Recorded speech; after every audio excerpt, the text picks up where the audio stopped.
Okay, kakain na po ako ha. Tapos na yung aking paglalaba na 5 kilo na decolor na itim, initiman. Andiyan na po, sasampay na lang.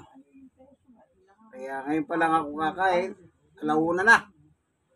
Ganun po talaga, total, wala naman ako nga na buhay, di standby lang naman sa bahay. Kailangan tutulong tayo sa gawain bahay gaya ng paglalaba.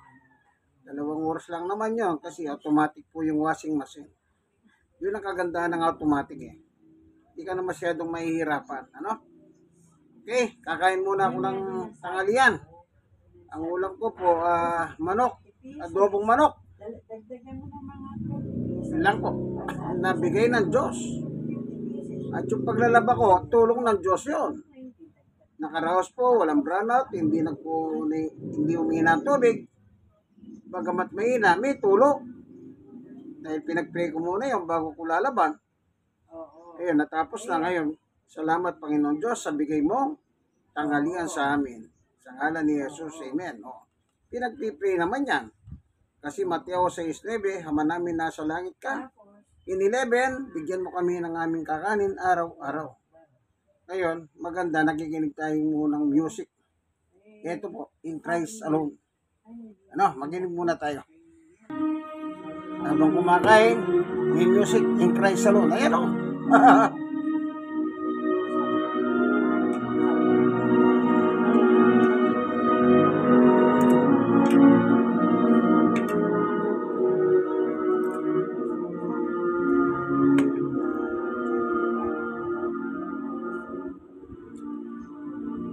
Nakahalo na.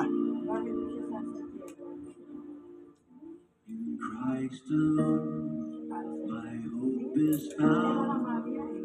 He is my life, my strength, my soul. This cornerstone, this solid ground, firm through the fiercest drought and storm.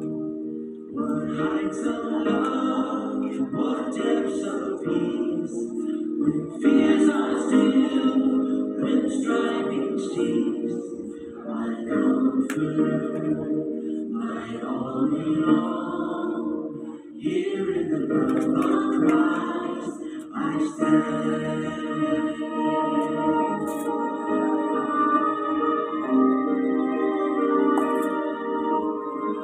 In Christ alone, who took on flesh, fullness of God in everything. This gift of love and righteousness, for I want He came to save. Till on that cross that Jesus died, the wrath of God was satisfied. For every sin on Him was laid, healing the death of Christ I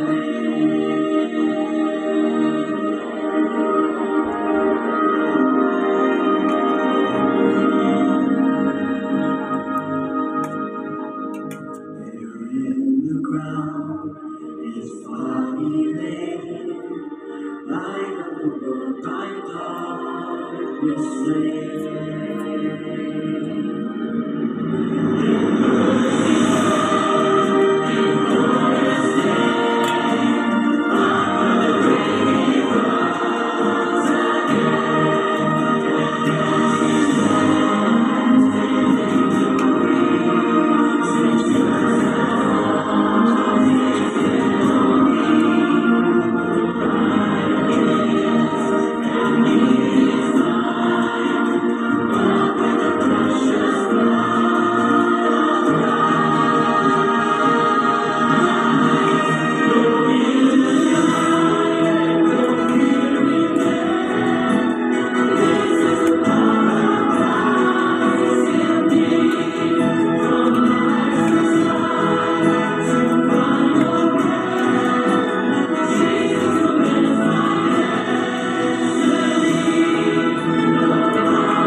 ang lyrics dyan. I stand alone in Christ alone. Amen. Napakaganda awitin niya. I stand alone in Christ alone. Tatayo ka na rin lang sa iyong pananampalataya. Kay Kristo na. Yung problema, yung iba tumatayo kay Kristo, tumatayo pa sa iba. Oh. Tatayo pa kay Santa Maria. Tatayo pa kay, alam niyo, hindi na po tama yan. Kaya nga in Christ alone eh. Siya lang ang tanging tagapagligtas. Tapos tatayo ka pa kay Santa Maria. Tatayo ka pa sa mga santo-santa. Naloko na. Hindi po ba? Wala tayong ano dyan ha. Wala tayong personalan dyan. Bakit ko sinabi ko lang personalan? Ibig ba sabihin kulang pa si Jesus? Bakit kailangan maghanap ka pa ng iba?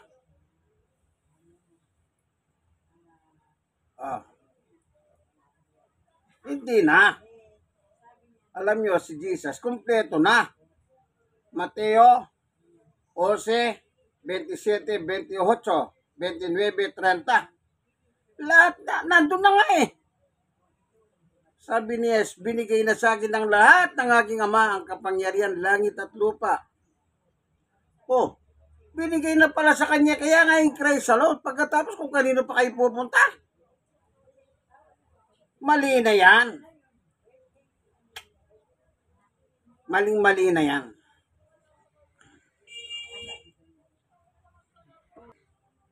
Tagalog naman, kay Kristo lang.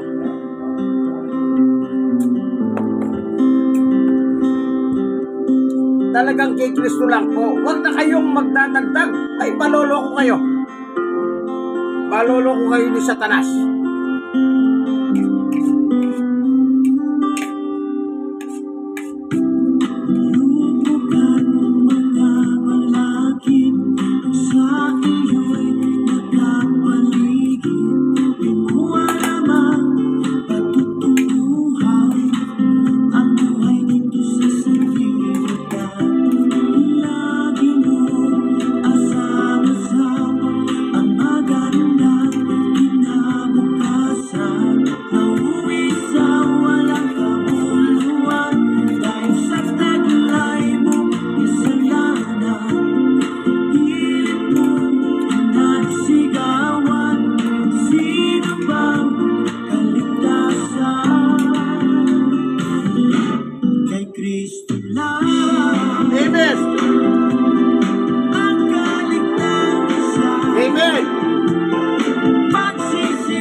matakot sa kanila, sapagkat sasabang kayo ni Yahweh na inyong Diyos.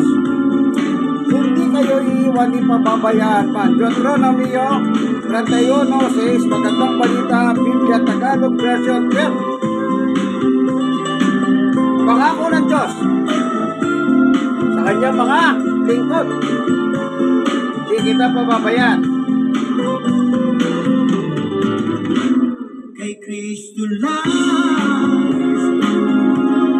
ang kaligtasan, magsisihan mo lang ang iyong mga pagkukulang. Kristo lang ang kapahingahan, lahat ng iyong kapaguran tunay di mo na maranasan. Kristo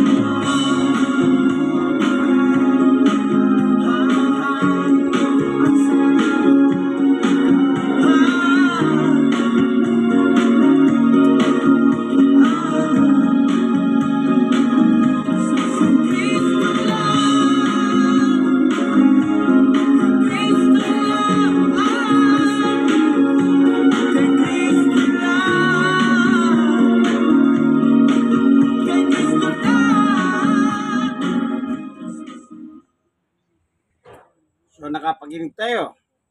Isang English version, isang Tagalog version. Habang nananangalian ko po ako, di ba napakaganda?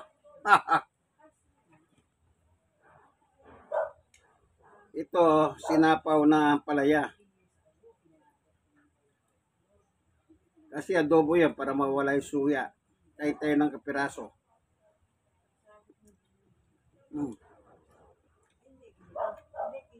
Yung pait ng palaya, yun ang tatalo sa suya na ano. Adobo manok.